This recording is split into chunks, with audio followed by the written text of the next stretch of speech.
بسم اللہ الرحمن الرحیم۔ السلام علیکم۔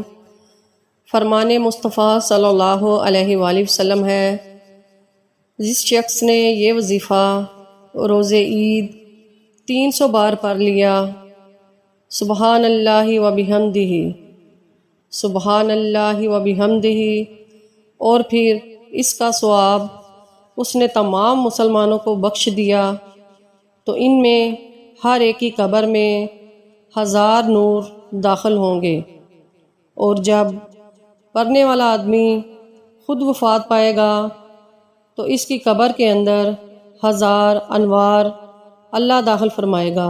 سبحان اللہ۔ اللہ تعالیٰ سے دعا ہے کہ اللہ تعالیٰ ہم سب کو پڑھنے کی توفیق عطا فرمائے، آمین۔ اگر آپ کو ہماری ویڈیو پسند آئی ہے تو ہمارے چینل کو لازمی سبسکرائب کریں، اور ثواب کی نیت سے اپنے فرینڈ سے ضرور شیئر کریں۔ جزاک اللہ۔